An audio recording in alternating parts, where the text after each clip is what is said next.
Detailed chapter outline, the 30-day creativity challenge. This outline provides a structured 30-day journey to cultivate creativity, ensuring a progression of concepts, actionable steps, and global relevance.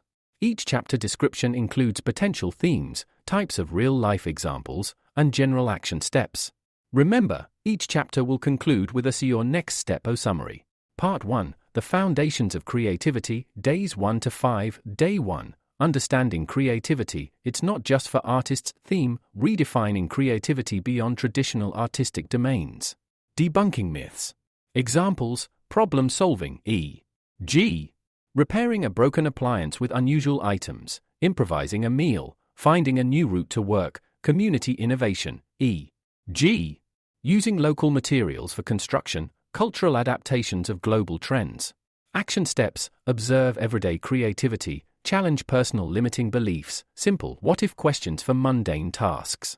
Day 2, cultivating a creative mindset, curiosity and openness. Theme, embracing curiosity, suspending judgment, being open to new experiences and ideas. Examples, learning about a new culture's customs, trying a different type of cuisine, exploring an unfamiliar neighborhood, listening actively to diverse opinions in a team meeting. Action steps, practice active listening, ask why 5 times, explore a new interest for 15 minutes, challenge a personal routine. Day 3, the power of observation, seeing what others miss. Theme, sharpening observational skills to gather raw material for ideas. Examples, noticing patterns in nature, observing details in a crowded marketplace, analyzing how different services operate, identifying unmet needs in a community. Action steps, mindful walking, descriptive journaling, sketching everyday objects, even badly, engaging all 5 senses in an activity. Day 4, embracing imperfection, the first step is never perfect. Theme, overcoming the fear of failure and perfectionism. The importance of iteration and learning from mistakes. Examples, learning a new language, making mistakes is part of progress, a chef experimenting with a new recipe, a startup's early prototypes, a child learning to walk. Action steps, start a small, no-stakes creative project, allow yourself to make a deliberate mistake in a minor task, celebrate an imperfect attempt. Day 5, fueling your mind, inputs for innovation. Theme, the importance of diverse inputs, reading, learning, experiencing, as fodder for creative thought. Examples, reading books outside your usual genre, visiting a museum or art gallery, watching documentaries, engaging in cross-cultural dialogues, attending workshops. Action steps, consume diverse content, e.g., an article from a different field, a podcast on an unfamiliar topic, learn a new word in a different language, explore a new music genre. Part 2, Tools and Techniques for Idea Generation, Days 6 to 15, Day 6, Brainstorming Basics, Quantity over Quality. A theme, the core principles of effective brainstorming, generating as many ideas as possible without judgment. Examples, group brainstorming sessions in diverse industries, e.g., marketing, product design, individual rapid idea generation for a personal challenge, e.g., saving money, organizing a small event. Action steps, individual 5-minute timed brainstorming for a simple problem, silent brainstorming. Day 7, mind mapping, visualizing connections. Theme, using visual tools to organize thoughts, connect ideas, and explore concepts non-linearly. Examples, planning a trip, structuring an essay, breaking down a project into tasks, exploring different themes for a story or presentation.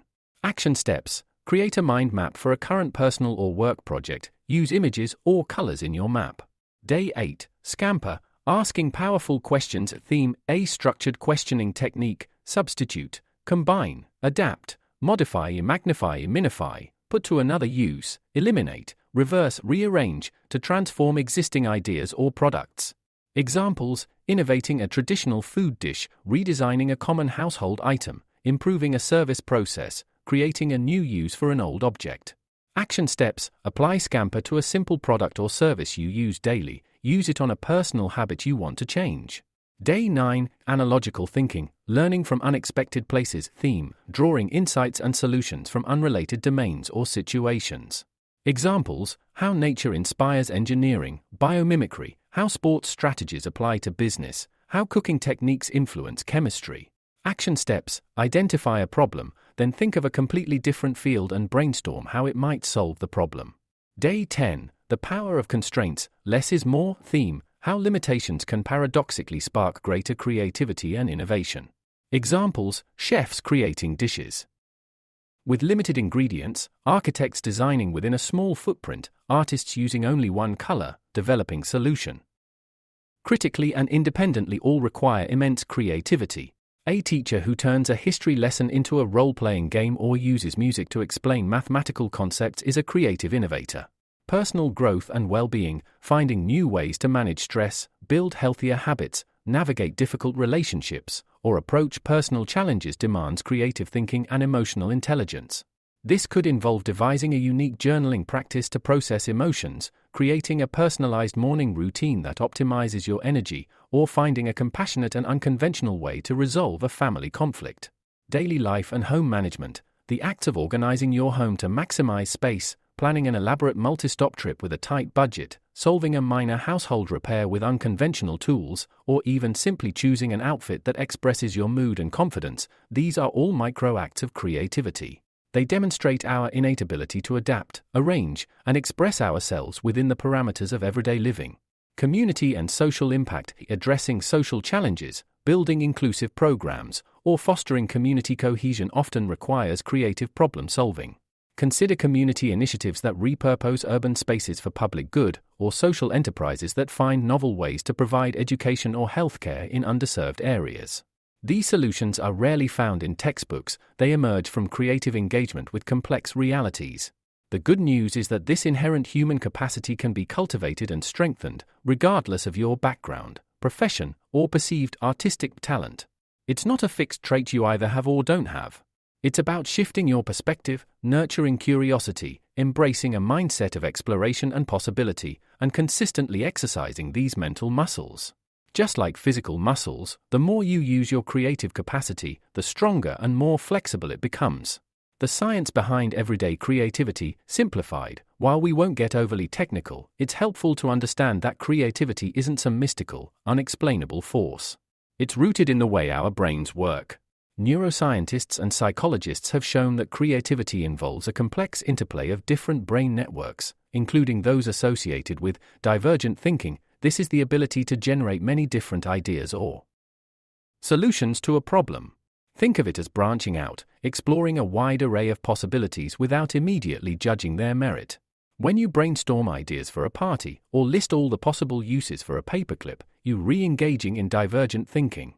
Convergent thinking, once you have a plethora of ideas, convergent thinking kicks in. This is the ability to narrow down those ideas, evaluate them, and select the most promising or appropriate solution. It's about focusing and refining. Connecting disparate information, our brains are constantly making associations. Creative moments often occur when our brains connect information from different parts of our memory, creating new pathways and insights. This might happen when you're retaking a walk, doing a mundane chore, or even just daydreaming, allowing your subconscious to work its magic. Default Mode Network, DMN. Interestingly, a key part of our brain involved in creative thought is the DMN, which becomes active when our minds are wandering, daydreaming, or not focused on a specific task. This unfocused state allows for new connections to form, often leading to sudden aha moments. This is why breaks, walks, and even sleep are so crucial for creativity. The key takeaway here is that these brain functions are not exclusive to artists. Everyone's brain is capable of divergent and convergent thinking, of making new connections, and of benefiting from periods of mental rest. By understanding this, you can actively engage in practices that stimulate these processes, thereby enhancing your natural creative abilities. You're not trying to rewire your brain, you're simply learning how to use its existing amazing capabilities more effectively. The benefits of embracing your everyday creativity. Actively cultivating your creativity isn't just about coming up with brilliant ideas for a new product or an artistic endeavor. It has a profound and positive ripple effect across all areas of your life. 1. Enhanced problem solving. When you approach challenges with a creative mindset, you move beyond obvious solutions. You become adept at breaking down problems, identifying root causes, and generating a wider range of effective strategies. This applies whether you're trying to fix a faulty home appliance, navigate a complex work project, or resolve a disagreement with a friend. Creative problem solving leads to more innovative, durable, and often simpler solutions. 2. Increased adaptability and resilience. The world is constantly changing. A creative outcome. Her openness to blending tradition with innovation led to a successful food venture that appealed to both locals and tourists, breathing new life into classic dishes while staying true to their essence. The urban planner in Medellin, Colombia, learning from the informal O Curiosity. For decades, urban planners in Medellin, Colombia, struggled with how to integrate informal settlements, barrios, into the city's formal infrastructure. A new generation of planners arrived with a different approach. Instead of imposing top-down solutions, they were deeply curious about how these communities already functioned, what local residents had built themselves, and why certain informal systems had developed. They spent months simply observing, listening, and asking questions. Openness. They were open to the idea that the messy, organic growth of the barrios held valuable lessons and even innovative solutions that formal planning often overlooked. They didn't come in with fixed blueprints but were open to co-creating solutions with residents. This meant being open to non-traditional materials, local governance structures, and the unique social fabric of each community. Creative outcome. This blend of curiosity and openness led to groundbreaking urban projects, such as the famous escalators and cable cars connecting hillside communities to the city center, and the creation of public spaces that organically integrated into the existing informal structures. These solutions were incredibly creative because they were born from a deep understanding and acceptance of local realities, not from a rigid, imported model. The remote team manager in Dublin, Ireland, bridging cultural divides. Curiosity, an IT project manager in Dublin, leading a newly formed remote team with members from diverse cultures, e.g., India, Germany, USA, Kenya, found initial communication challenging. Instead of blaming cultural differences, she became curious. She started asking individual team members about their typical workday, their preferred communication styles, and how decisions were usually made in their home countries. She researched cultural communication norms. Openness. She was open to the idea that there wasn't one right way to manage a team. She didn't force her own cultural norms but was open to experimenting with hybrid approaches. This meant being open to flexible meeting times, different levels of directness in feedback, and varied approaches to problem solving. She even introduced cultural share sessions where team members could voluntarily talk about their background. Creative outcome. Her openness fostered a highly adaptive and inclusive team culture. They collaboratively developed creative communication protocols that blended directness with sensitivity, and adopted tools that supported both asynchronous and synchronous collaboration, leading to higher team morale and more efficient project delivery. The teacher in a refugee camp, Jordan, innovative learning in crisis. Curiosity. In a challenging environment like a refugee camp in Jordan, a teacher, facing severe resource limitations and students who had experienced trauma, was deeply curious about how to make learning engaging and effective. She wasn't just curious about teaching methods, but about the children's specific needs, their resilience, and their innate desire to learn despite their circumstances. Openness. She was open to completely unconventional teaching methods. Without textbooks or blackboards, she was open to using storytelling, songs, role-playing, and even physical games to teach literacy and numeracy. She was open to learning from the children themselves, adapting her lessons based on their responses and creative contributions. She used everyday objects as teaching aids, turning discarded items into learning tools. Creative outcome. Her curiosity about the children's context and her openness to adapting her approach led to incredibly creative and effective educational practices that transcended traditional classroom settings. Her students not only learned but also found joy and a sense of normalcy in her innovative lessons. The artisan in Peru, revitalizing ancient craft. Curiosity, a young artisan in the Sacred Valley of Peru, inherited generations of traditional textile weaving knowledge.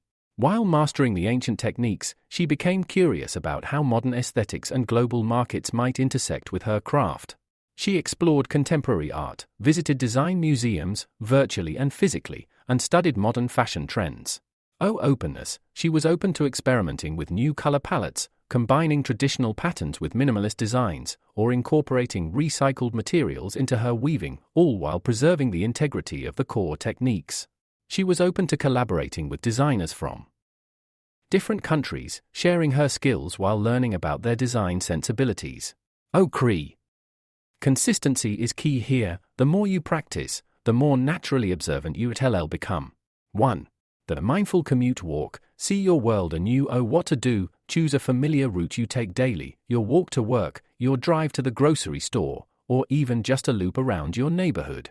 For one specific segment of that route, e.g., 1 block or 5 minutes of your drive, commit to being fully observant.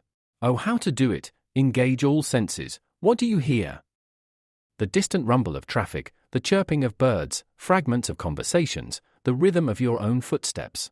What do you smell? Freshly cut grass, exhaust fumes, a distant bakery, the scent of rain. What do you see? Beyond the obvious, notice colors, textures, patterns, reflections, the details on buildings, the expressions on people's faces. What do you feel? The temperature of the air, the texture of the ground under your feet, the breeze on your skin. Look for anomalies. Is there anything out of place? A new sign, a misplaced object, an unusual interaction? Focus on one specific thing for a minute. Just observe all the different types of windows, or all the different colors of cars, or all the different kinds of trees.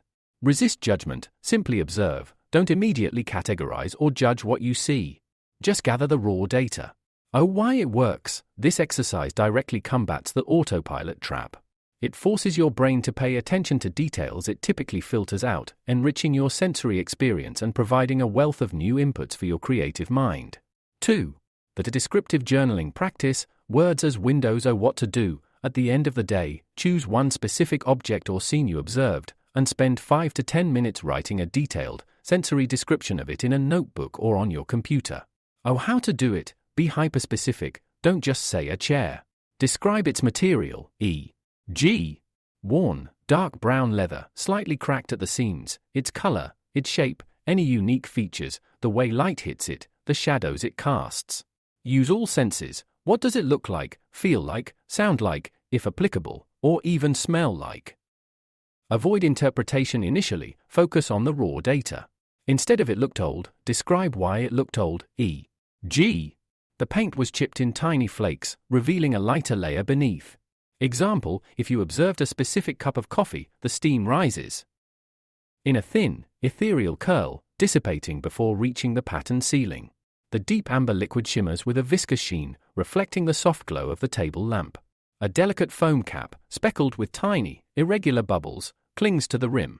The ceramic mug, a muted terracotta, feels warm against my palm, its surface subtly textured, almost like unglazed pottery. A faint, earthy aroma, with notes of roasted nut and a hint of sweet caramel, drifts up, inviting a sip. Oh, why it works. The act of translating observation into detailed language forces you to notice more. It makes your observations more concrete and memorable, strengthening the neural pathways associated with attentive perception. It also provides a rich archive of descriptive details for future creative projects, e.g., writing, design. 3. The zoom in, zoom out technique. Oh, what to do. Pick any object or scene. First, zoom in mentally, focusing on the tiniest details. Then, zoom out, observing how that object fits into its larger environment and how it interacts with other elements. Oh, how to do it. Example, a potted plant in a window. Zoom in. I observe the individual leaves, their veins, any imperfections, dust, how they twist towards the light. Look at the soil, its color, texture, any tiny roots showing. Notice the pot itself, its material, any cracks, the way it sits on the windowsill. Zoom out. How does the plant relate to the window? Does it block the view? Does it add a touch of green to the room? How does the light from the window affect the plant? How does the plant influence the overall atmosphere of the room? What is outside the window that the plant might see? Oh, why it works. This technique trains your brain to move fluidly between micro and macro perspectives, a crucial skill for understanding complex systems and identifying opportunities for innovation at different scales. It shows you how details contribute to the whole and how the whole influences the details. 4. That people watcher exercise with empathy. Oh, what to do. Find a public place where people are interacting, a cafe, a park, a bus stop, a market. For 10 to 15 minutes, simply observe people, trying to deduce their stories or needs without judgment. Oh, how to do it. Observe body language. How do people stand, sit, gesture? What does it communicate about their mood or intention? Notice interactions. How do people greet each other? How do they negotiate space? What are their subtle nonverbal cues? Imagine their purpose. Why are they here? What might they be thinking? 6.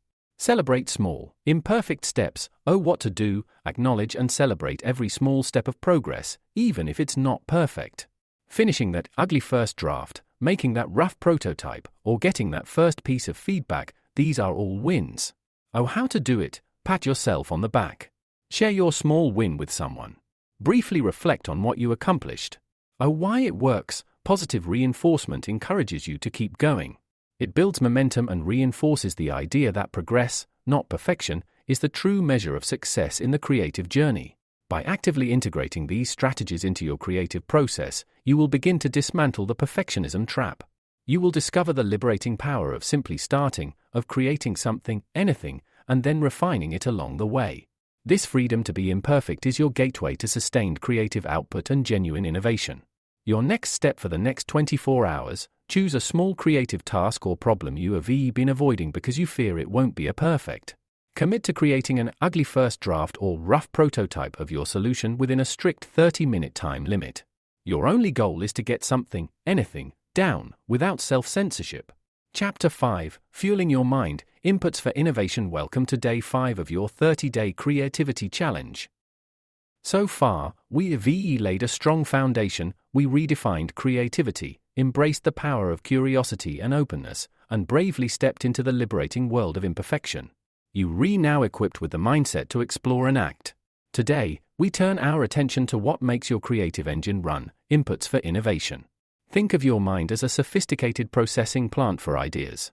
Just like any factory, it needs raw materials to produce anything worthwhile. If you feed it the same limited ingredients day after day, week after week, you will likely produce the same predictable outputs. But if you provide it with a rich, diverse, and stimulating array of raw materials, new information, varied experiences, different perspectives, your mind can create astonishing, novel, and truly innovative results. Ideas don't magically appear out of a vacuum. They are the result of your brain connecting existing pieces of information in new and interesting ways. And the quality and diversity of those pieces are what we're refocusing on today. In our busy lives, it's easy to get stuck in routine. We read the same types of news, watch the same genres of shows, socialize with the same people, and travel to similar places. While comfort is good, this information bubble can inadvertently limit our creative potential. This chapter is about consciously breaking out of that bubble and proactively seeking out the diverse inputs that will fuel your unique creative breakthroughs. What are inputs for innovation, really? The raw materials of ideas. Inputs for innovation refers to all the information, experiences, sensory details, and interactions that you consciously, and sometimes unconsciously, absorb. These are the building blocks that your brain uses to generate new ideas, make connections, and solve problems creatively. They are the seeds from which your innovations will grow. Think of it in practical terms. Information. This includes everything you read, hear, or learn. Books, articles, documentaries, podcasts, news, from diverse sources, research papers, conversations, lectures, online courses, any form of knowledge acquisition. Experiences. These are the first-hand encounters that shape your understanding of the world. Traveling to new places, trying a new hobby, volunteering in a community, participating in a workshop, trying a new cuisine, attending a cultural event, even taking a different route to work, anything that exposes you to novel situations. Sensory details. These are the subtle nuances gathered through your senses, the texture of a fabric, the unique aroma of a spice, the sound of a foreign language, the visual patterns in nature or architecture, the taste of an unfamiliar food. These are the details you practice noticing in Chapter 3 on observation. People and perspectives. Interactions with individuals from different backgrounds, cultures, professions, age groups, or with differing viewpoints. Their stories, challenges, and ways of thinking are invaluable sources of inspiration. Challenges and problems, real-world obstacles, personal dilemmas, or professional bottlenecks aren't just things to be solved, they are powerful inputs that demand creative solutions. Observing problems often leads directly to innovative ideas. The more diverse and rich these inputs are, the more connections your brain can potentially make. It's like having a vastly expanded vocabulary. The more words you know, the more complex and nuanced thoughts you can express. Similarly, The more diverse inputs your mind has, the more novel and sophisticated ideas it can generate. The Lean format. 6. Celebrate small, imperfect steps. Oh, what to do, acknowledge and celebrate every small step of progress, even if it's not perfect. Finishing that ugly first draft, making that rough prototype, or getting that first piece of feedback, these are all wins. Oh, how to do it? Pat yourself on the back. Share your small win with someone. Briefly reflect on what you accomplished. Oh, why it works. Positive reinforcement encourages you to keep going. It builds momentum and reinforces the idea that progress, not perfection, is the true measure of success in the creative journey. By actively integrating these strategies into your creative process, you will begin to dismantle the perfectionism trap. You will discover the liberating power of simply starting, of creating something, anything, and then refining it along the way. This freedom to be imperfect is your gateway to sustained creative output and genuine innovation. Your next step for the next 24 hours, choose a small creative task or problem you have been avoiding because you fear it won't be perfect. Commit to creating an ugly first draft or rough prototype of your solution within a strict 30-minute time limit. Your only goal is to get something, anything, down, without self-censorship. Chapter 5, Fueling Your Mind, Inputs for Innovation. Welcome to Day 5 of your 30-Day Creativity Challenge. So far, we have laid a strong foundation. We redefined creativity, embraced the power of curiosity and openness, and bravely stepped into the liberating world of imperfection. You now equipped with the mindset to explore and act. Today, we turn our attention to what makes your creative engine run, inputs for innovation. Think of your mind as a sophisticated processing plant for ideas. Just like any factory, it needs raw materials to produce anything worthwhile. If you feed it the same limited ingredients day after day, week after week, you will likely produce the same predictable outputs. But if you provide it with a rich, diverse, and stimulating array of raw materials, new information, varied experiences, different perspectives, your mind can create astonishing, novel, and truly innovative results.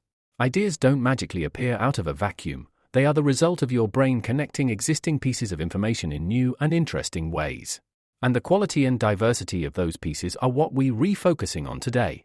In our busy lives, it's easy to get stuck in routine. We read the same types of news, watch the same genres of shows, socialize with the same people, and travel to similar places. While comfort is good, this information bubble can inadvertently limit our creative potential. This chapter is about consciously breaking out of that bubble and proactively seeking out the diverse inputs that will fuel your unique creative breakthroughs. What are inputs for innovation, really? The raw materials of ideas. Inputs for innovation refers to all the information, experiences, sensory details, and interactions that you consciously, and sometimes unconsciously, absorb. These are the building blocks that your brain uses to generate new ideas, make connections, and solve problems creatively. They are the seeds from which your innovations will grow. Think of it in practical terms. Information. This includes everything you read, hear, or learn. Books, articles, documentaries, podcasts, news, from diverse sources, research papers, conversations, lectures, online courses, any form of knowledge acquisition. Experiences. These are the first-hand encounters that shape your understanding of the world. Traveling to new places, trying a new hobby, volunteering in a community, participating in a workshop, trying a new cuisine, attending a cultural event, even taking a different route to work, anything that exposes you to novel situations. Sensory details. These are the subtle nuances gathered through your senses, the texture of a fabric, the unique aroma of a spice, the sound of a foreign language, the visual patterns in nature or architecture, the taste of an unfamiliar food. These are the details you practice noticing in Chapter 3 on observation. People and perspectives. Interactions with individuals from different backgrounds, cultures, professions, age groups, or with differing viewpoints. Their stories, challenges, and ways of thinking are invaluable sources of inspiration.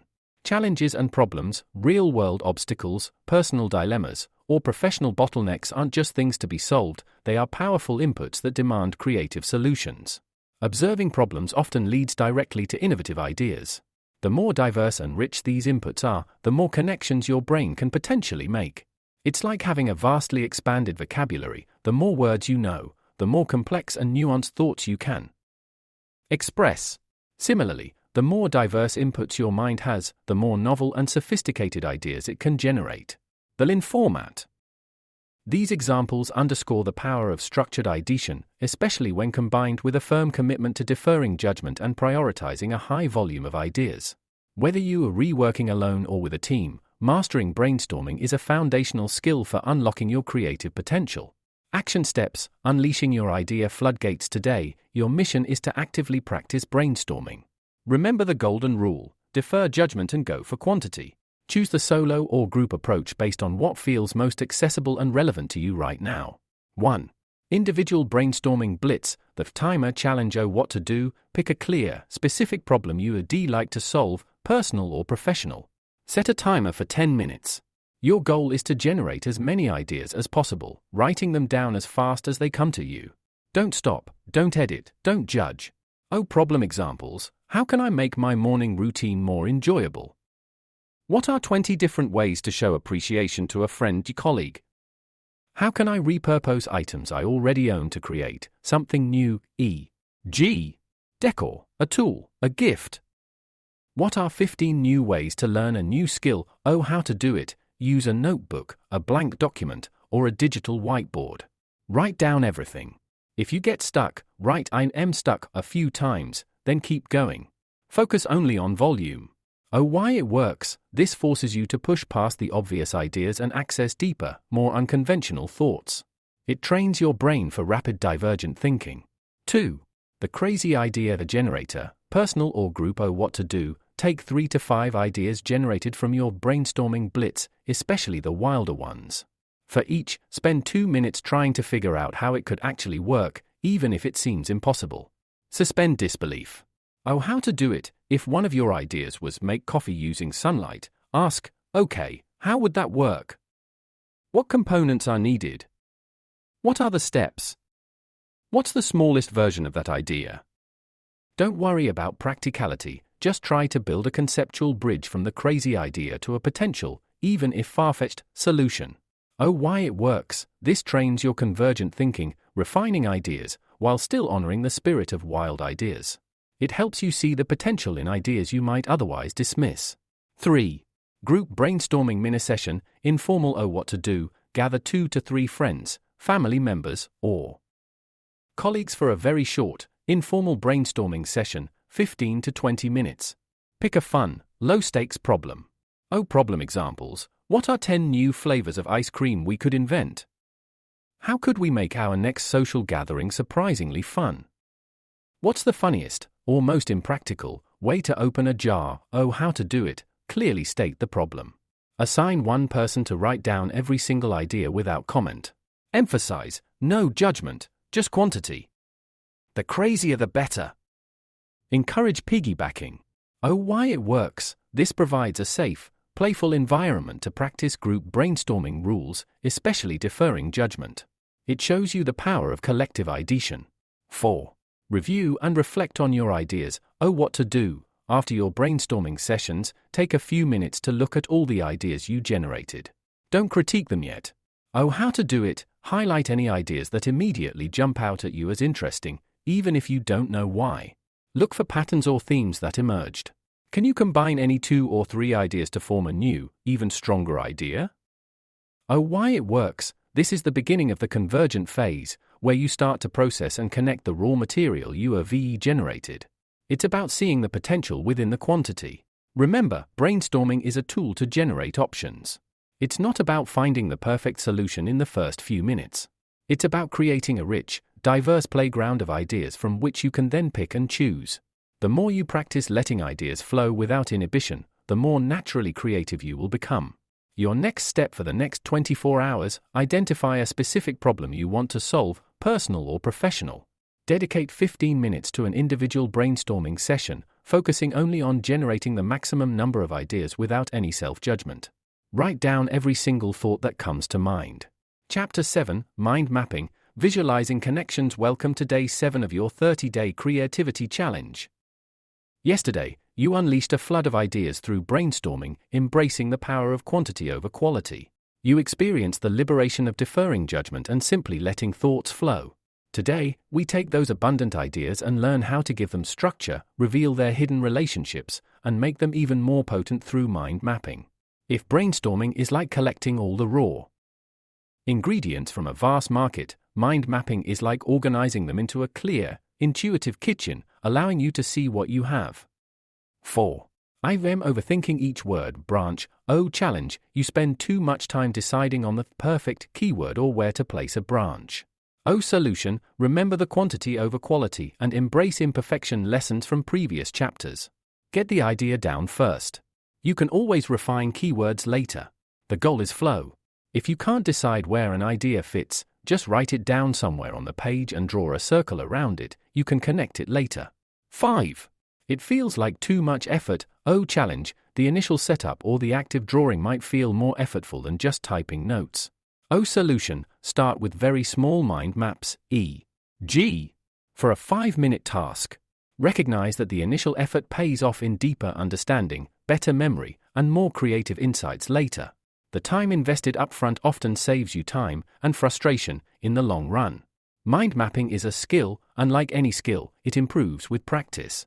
Be patient with yourself, embrace the process, and soon you'll be creating dynamic visual blueprints for all your thoughts and ideas. It's a powerful tool for visual thinkers and a liberating practice for anyone looking to make their thinking more fluid and connected. Action steps, visualizing your way to clarity today. Your mission is to actively engage with mind mapping. The best way to learn is by doing, so grab that paper and those pens. 1. Mind map your daily routine, the personal flow map. What to do. In the center of a new sheet of paper, write draw of my day or my routine. Create main branches for the key segments of your day, e.g. morning rituals, work, study, leisure time, evening wind down, goals, priorities. How to do it. Use single keywords and add sub-branches for specific activities, e.g. under the morning rituals, coffee, exercise, journal, plan day. Try to use at least 3 different colors for your main branches. Add a few simple icons, e.g. a clock for time, a book for reading.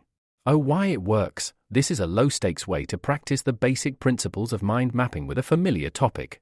It helps you visualize your day's flow, identify potential areas for improvement, or even find pockets of time you didn't realize existed. 2. Mind map a current problem or challenge. The Solution Explorer map. What to do. Think of a specific personal or professional problem you are currently facing, e.g. finding a new job, improving my fitness, organizing my home, solving a team conflict. Place it in the center. How to do it. Create main branches for different aspects of the problem, e.g. causes, effects, potential solutions, resources needed, obstacles. Then, brainstorm and add ideas as sub-branches. Actively look for connections between different branches. Don't worry about generating good ideas, just getting them all down visually. Why it works. This directly applies mind mapping to problem solving. It helps you break down the complexity, visualize all the contributing factors, and generate a wider array of solutions than a linear list would allow. It can reveal unexpected insights. 3. Mind map a new piece of content. The Learning Weaver map. What to do. The next time you watch a documentary, listen to a podcast, read a chapter of a book, or engage with a lengthy article, try to capture its essence not through linear notes, but through a mind map. How to do it. Place the main topic of the content in the center. As you listen, read, identify the main themes or arguments and create branches for them. Add supporting details, examples, and key facts as sub-branches. Draw connections between concepts presented in different parts of the content. Why it works. This enhances your comprehension and retention. It forces you to actively process the information, identify key relationships, and synthesize complex ideas into a memorable visual format. You understand and recall the content much better than with traditional notes. 4. Experiment with colors and images. The Visual Player Challenge. What to do. For any of the above exercises, or a new one, consciously focus on making your map as colorful and image-rich as possible.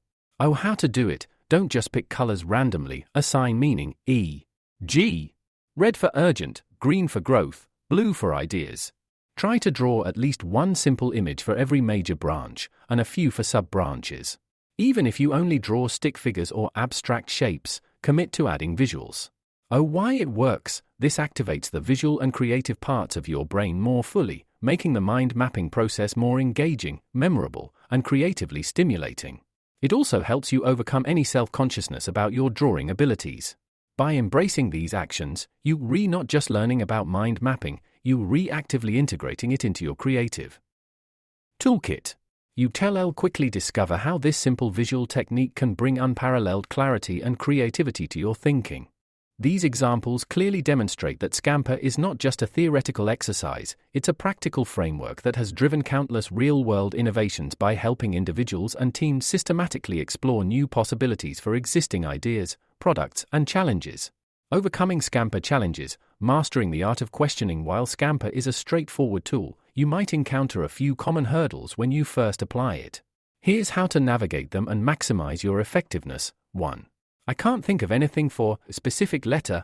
Challenge. You find yourself stuck on one of the Scamper prompts, feeling like there are no ideas for that category. Solution. Force it. Even if it feels ridiculous, try to force a connection. For example, if stuck on eliminate for a spoon, think, what if it had no handle? What if it had no bowl? This pushes your mind to think unconventionally. Change your example. If a particular product or problem isn't yielding ideas for a specific letter, try applying that letter's questions to a different product or problem first, to build your fluency with that category of questioning. Collaborate. If working in a group, ask others for ideas on that specific letter. Often, another perspective can unlock new thoughts. Take a break. Sometimes, a short break allows your subconscious to work on the problem and new ideas to surface. 2. My ideas feel silly, impractical. Challenge. As you apply Scamper, especially the wild or reverse prompts, you might generate ideas that seem absurd or completely unfeasible. Solution. Remember the defer judgment rule from Chapter 6 and embrace imperfection from Chapter 4. This is crucial. Scamper's purpose is to generate ideas, not to filter them. Write down every idea, no matter how silly. The silly idea might contain a kernel of brilliance that can be refined later. Many revolutionary ideas started as crazy. 3. I am just listing obvious things. Challenge. Your Scamper questions are only leading to very conventional or already implemented ideas. Solution. Push for extremes. For each question, ask yourself, what's the most extreme way I could do this, or what's the most absurd version of this idea? Combine with randomness. Pick a random word from Chapter 2 and try to combine it with the Scamper question. How can I combine my product with a random word? Change your angle. Instead of asking what can I eliminate from this product, ask what if I try to eliminate the problem this product solves? 4. It feels too structured and creative. Challenge. For some, the systematic nature of Scamper might feel rigid and counter to free-flowing creativity. Solution. View Scamper as a launchpad, not a cage. It's designed to provide prompts when you need them, not to dictate your entire creative process. Think of it as a scaffolding that helps you build a strong structure, which you can then decorate freely. Use it for a fixed period, e.g., 20 minutes, then switch to free-flowing brainstorming, or vice versa. The goal is to make it your servant, not your master. 5. How do I choose which ideas to pursue? Challenge. After generating many ideas with Scamper, you might feel overwhelmed by the sheer volume and unsure which ones are worth pursuing. Solution. This is where the convergent thinking phase, which we briefly touched on in Chapter 6 and will explore more deeply in a later chapter, comes in. For now, simply highlight the ideas that intrigue you the most, or those that seem most feasible, impactful, without overthinking. Don't discard the others, they might be useful later. Remember, Scamper is a tool to be used flexibly. The more you play with it, the more natural it will feel, and the more powerful its results will be for your creative endeavors. Action steps. Applying Scamper to your world today. Your mission is to actively apply the Scamper technique. Choose one specific item, problem, or process to focus on, and systematically work through each of the Scamper questions. 1. Scamper your everyday object. The familiar transformed challenge. What to do. Choose a common, everyday object that you use regularly, e.g., a coffee mug, a backpack, a pen, a pair of shoes, a toothbrush, a simple chair. Spend 20 to 30 minutes applying all 7 Scamper questions to it. How to do it. Write your object in the center of a page. Write S, C, A, M, P, E, R as headings or main branches on a mind map. For each letter, brainstorm at least 3 to 5 ideas answering the questions. Don't worry about practicality, focus on quantity and wildness. Example for coffee mug: S. Substitute material: bamboo, edible wafer, handle, finger loops, magnetic, liquid, soup, plant. C. Combine with a filter, with a timer, with a charger, with a plant pot. A. Adapt from a thermos, from a measuring cup, from a bird feeder. M. Modify bigot smaller, changes color with heat, has a SPI. 4. It feels too abstract with theoretical. O. Challenge: the concept of analogical thinking might feel too academic or not immediately practical. O. Solution: start with very simple, everyday analogies. Use common objects or familiar natural phenomena. The action steps below are designed to make it highly practical and accessible. Once you experience the aha moments, it will feel less abstract. 5. I am worried about copying or plagiarism. O. Challenge: a valid concern, especially in creative fields. O. Solution: analogical thinking is about borrowing principles, not copying directly. You readapting the mechanism or strategy, not the finished product. Always credit sources of inspiration where appropriate, especially if you redirectly using biomimicry or adapting a specific cultural technique. The goal is to innovate through insight, not merely imitate. Analogical thinking is a fascinating and rewarding creative muscle to develop. It encourages you to see the interconnectedness of the world and to recognize that solutions often lie hidden in plain sight, just waiting for you to make the connection. Action steps: unleashing your analogical mind today. Your mission is to actively practice analogical thinking. Choose a problem and deliberately look for inspiration in unexpected places. 1. The Nature Solution Challenge: biomimicry light. O. What to do: choose a simple problem you are refacing. E.g. how to organize my desk more effectively, how to manage my energy throughout the day, how to make a small space feel larger.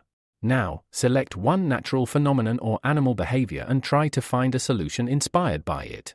Oh, how to do it. Problem example: how to manage my energy throughout the day. Nature analogy options: A. Plant growing towards the sun. How does a plant optimize for light? It adjusts its leaves, conserves energy at night, grows slowly but steadily. Solution idea: schedule my most demanding tasks for when I have the most sunlight, peak energy, take deliberate night rest, breaks, and aim for steady, consistent progress rather than huge bursts. A. Bee collecting nectar. How does a bee efficiently collect and store energy?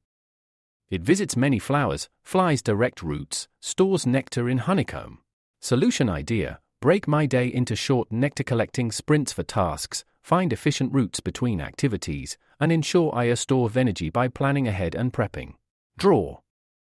Or write down your chosen natural analogy and the principles you observe, then brainstorm 2 to 3 specific solutions for your problem based on those principles. Oh, why it works. This directly trains your brain to look for functional analogies in nature, a rich source of optimized solutions.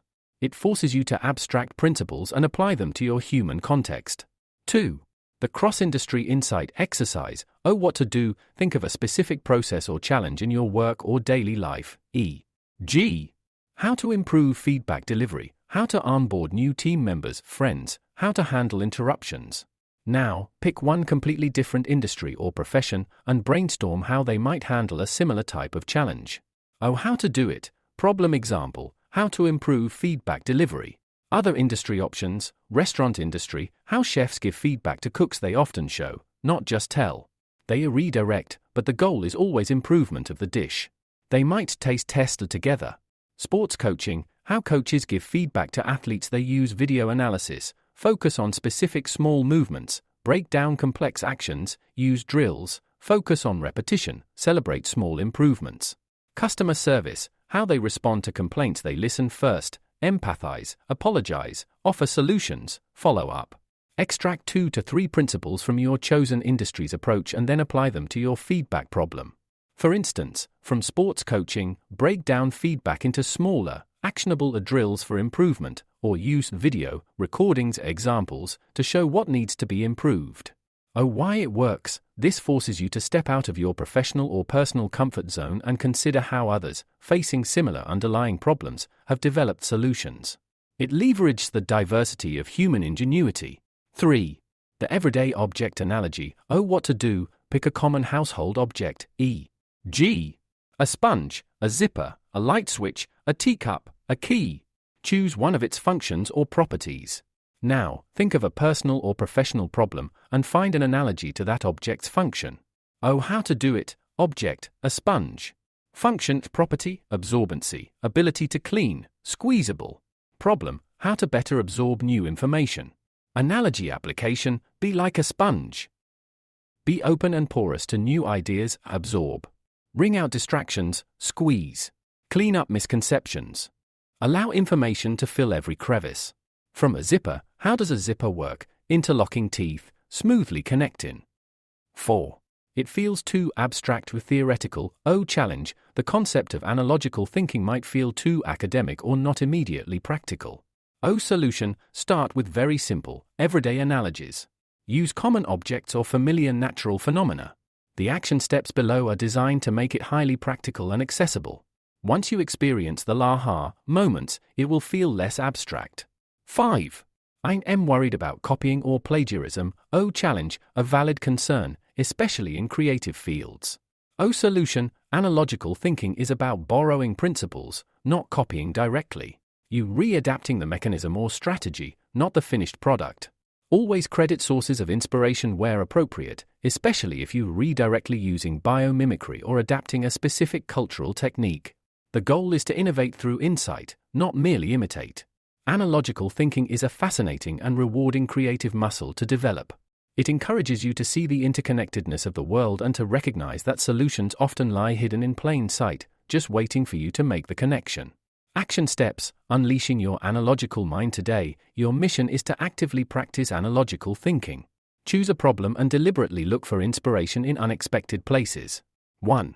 The Nature's Solution Challenge, Biomimicry Light. Oh, what to do. Choose a simple problem you are refacing. E.g. How to organize my desk more effectively, how to manage my energy throughout the day, how to make a small space feel larger. Now, select one natural phenomenon or animal behavior and try to find a solution inspired by it. Oh, how to do it. Problem example, how to manage my energy throughout the day. Nature analogy options. A plant growing towards the sun. How does a plant optimize for light? It adjusts its leaves, conserves energy at night, grows slowly but steadily. Solution idea, schedule my most demanding tasks for when I have the most sunlight, peak energy, take deliberate night rest, breaks, and aim for steady, consistent progress rather than huge bursts. A bee collecting nectar. How does a bee efficiently collect and store energy?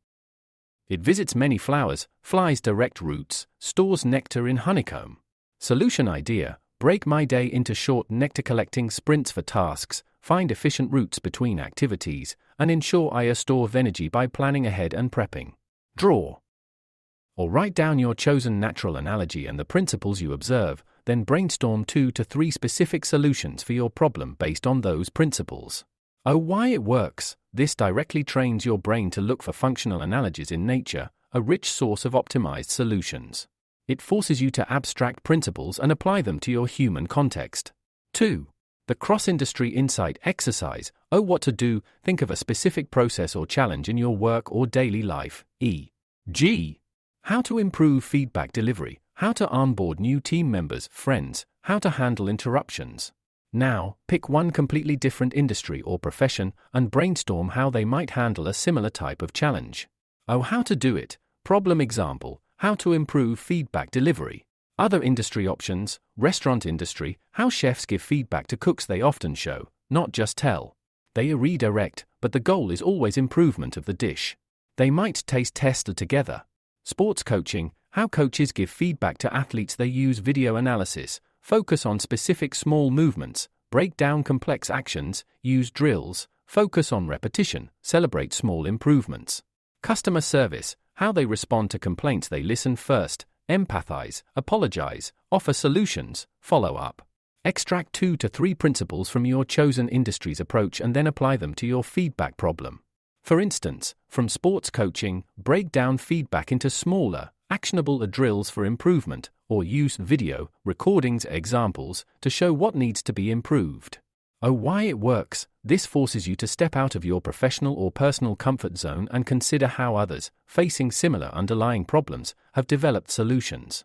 It leverages the diversity of human ingenuity. 3. The everyday object analogy. Oh, what to do? Pick a common household object, e.g., a sponge, a zipper, a light switch, a teacup, a key. Choose one of its functions or properties. Now, think of a personal or professional problem and find an analogy to that object's function. Oh, how to do it? Object, a sponge. Function, property, absorbency, ability to clean, squeezable. Problem, how to better absorb new information. Analogy application, be like a sponge. Be open and porous to new ideas, absorb. Wring out distractions, squeeze. Clean up misconceptions. Allow information to fill every crevice. From a zipper, how does a zipper work? Interlocking teeth, smoothly connecting. Chapter 12, Prototyping, Making Ideas Tangible. Welcome to Day 12 of your 30-Day Creativity Challenge. So far, we have journeyed through the realms of ideation, nurturing your mindset, and refining your concepts. You've learned to spark curiosity, observe keenly, embrace imperfection, fuel your mind with diverse inputs, brainstorm effectively, map your thoughts, systematically transform ideas with Scamper, leverage the power of constraints, and even steal like an artist by drawing inspiration from unexpected places. You're brimming with brilliant ideas. But what happens next? Ideas, no matter how brilliant, remain abstract until they take form. Today, we bridge the gap between thought and reality as we dive into the vital stage of prototyping, making ideas tangible. This is where your concepts move from the ephemeral world of your imagination into the tangible world, even if only in a rough, preliminary form. Think of it as bringing your creative blueprints to life, not as a finished building, but as a quickly assembled, testable model. The beauty of prototyping is that it's not about perfection, it's about learning. It's about creating something just good enough to test an assumption, gather feedback, and understand what works and what doesn't, quickly and cheaply. It combats the paralysis of overthinking and the fear of failure by encouraging you to get your hands dirty, embrace experimentation, and discover invaluable insights that simply cannot be found in a brainstorming session alone. This chapter will equip you with the mindset and practical steps to bring your ideas to life, one simple prototype at a time. What is prototyping, really? The art of the testable version. At its core, a prototype is an early, experimental, or preliminary version of a product, service, process, or idea, built specifically for testing and learning. It's a tangible representation of your concept, designed not for launch or mass production, but for exploration and feedback. Think of it as creating a minimal, functional representation that allows you to see your idea in action. Interact with it. Test key assumptions you have about it. Gather feedback from potential users or stakeholders. Learn what works, what doesn't, and why, before investing significant time, money, or effort into a polished version. Prototyping isn't just for physical products. You can prototype virtually anything, a new app or website, create a clickable wireframe or a series of sketches showing user flow. A new service, role-play the service interaction with a friend or colleague. A new process, map out the steps on sticky notes and walk through them. A new piece of furniture, build a rough model out of cardboard. A new event concept, create a simple agenda and share it, or mock up a few key experiences. A new story or presentation, create a storyboard or a quick outline. The crucial aspect of prototyping is that it's a learning tool. It's about externalizing your ideas so you can interact with them and gain objective insights. It's about getting concrete proof, or disproof, of your ideas and assumptions, much faster and cheaper than if you waited to build the real thing. Why prototyping is a creative game changer. The power of tangibility. Prototyping might seem like an extra step, but it's an accelerant for your creative process. It transforms abstract thoughts into actionable insights, offering immense benefits. 1. Makes ideas real and tangible. An idea in your head is abstract and easy to ignore or misunderstand. A physical or interactive prototype forces you and others to confront the idea in a concrete way. This tangibility makes the idea clearer, more understandable, and far more likely to be embraced or critiqued constructively. It moves the conversation from "what if" to "here's what." 2. Uncovers flaws and assumptions early and cheaply. This is perhaps the biggest benefit. Most ideas have flaws, and many assumptions are incorrect. Prototyping allows you to discover these issues when they are small and easy to fix, not when you have already invested months or years and significant resources. It's like finding a leak in the plumbing of a toy house before building a full-sized mansion. This saves immense time, money, and heartache. 3. Facilitates concrete feedback. Oh, it's difficult to give specific feedback on an abstract idea. But when someone can see, touch, or interact with a prototype, their feedback becomes much more specific, relevant, and actionable. I don't like the color is less useful than when I click this button, I expect X to happen, but Y happens, and that's confusing. Tangibility makes feedback richer. 4. Accelerates learning and iteration. Oh, prototyping is a cycle of build, test, learn, repeat. Each prototype is a mini-experiment designed to answer specific questions. The faster you can go through this cycle, the faster you learn, refine, and improve your idea. This iterative process is the engine of romantic idealization. It fits a dramatic narrative. We admire the individual hero. Simplification of history. Complex, multi-person efforts are often condensed to one famous name for ease of storytelling, e.g.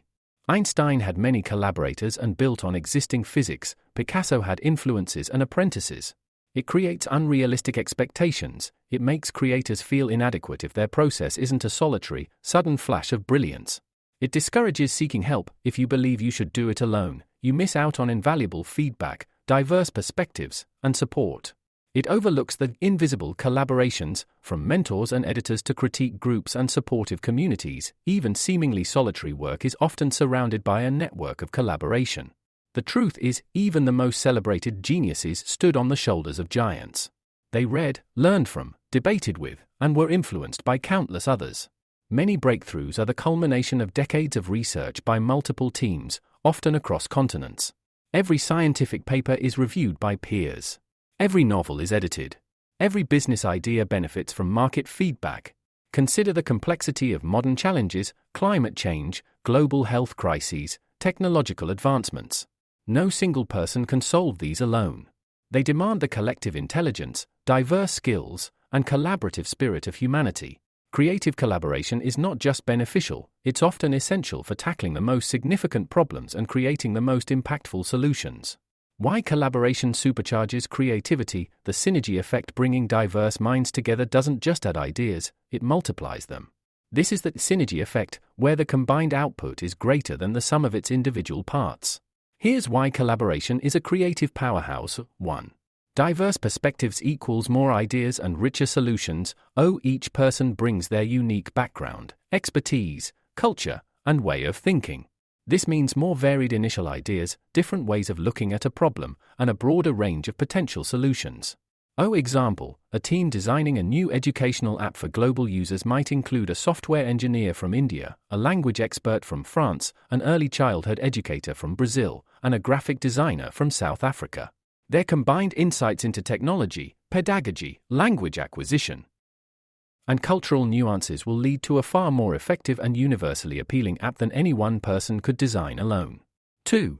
Cross-pollination of ideas. Building on Chapter 5 and 9. When different individuals share their inputs, they cross-pollinate.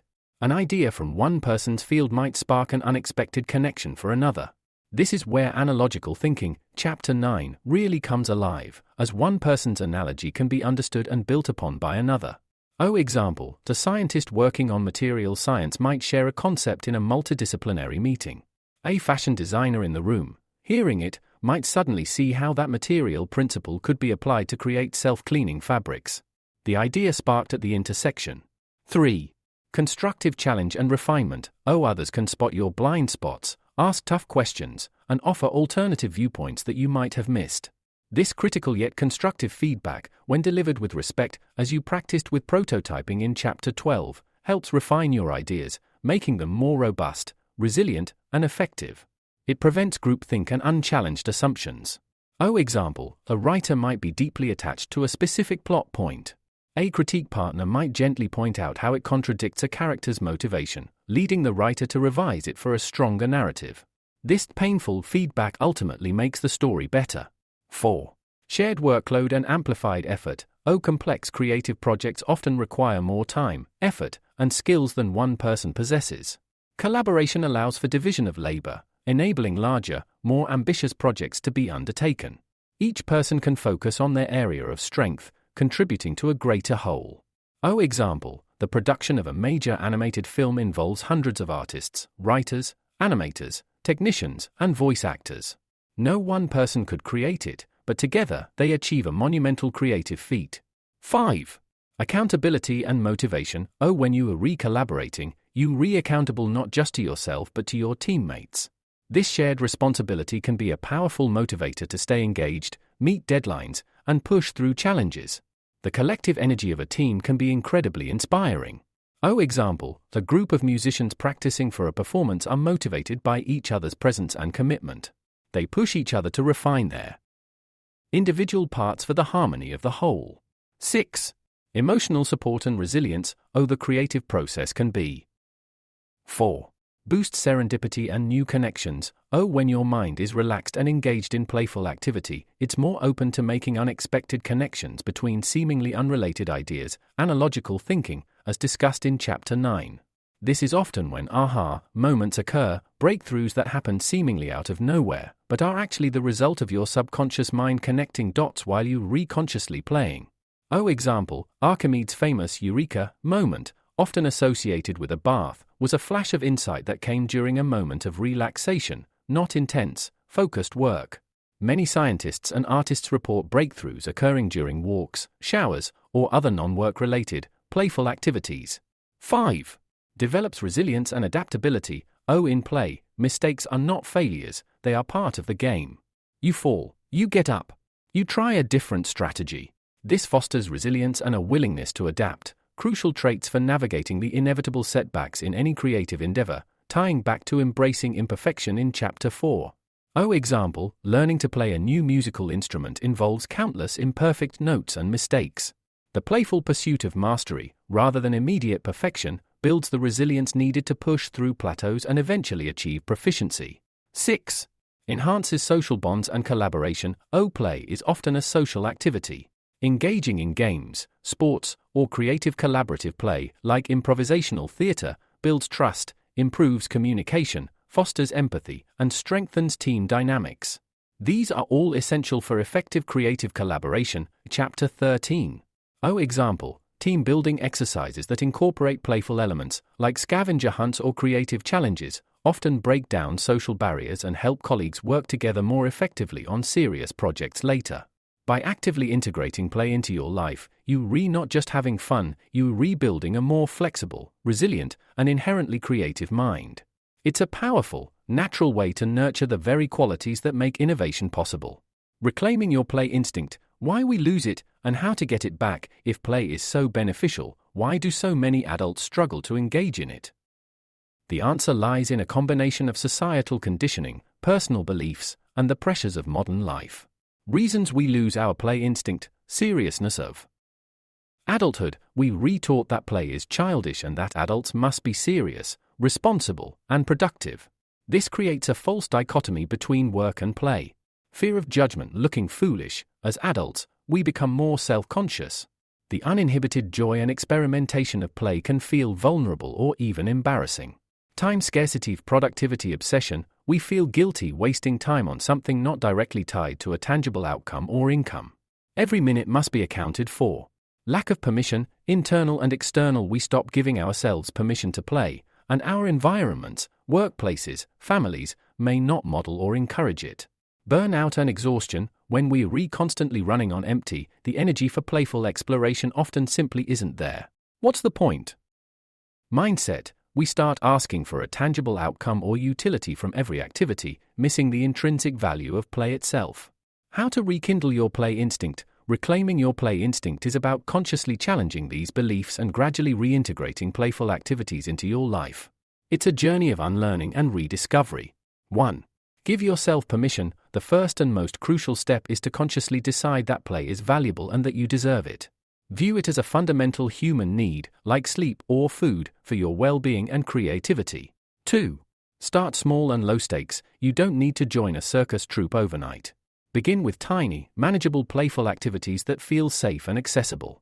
Doodling, listening to playful music, dancing around your living room, solving a simple puzzle, these are all great starts. 3. Schedule it. Initially, if you're struggling to make time, literally put playtime or creative exploration in your calendar. Treat it with the same importance as a work meeting. 4.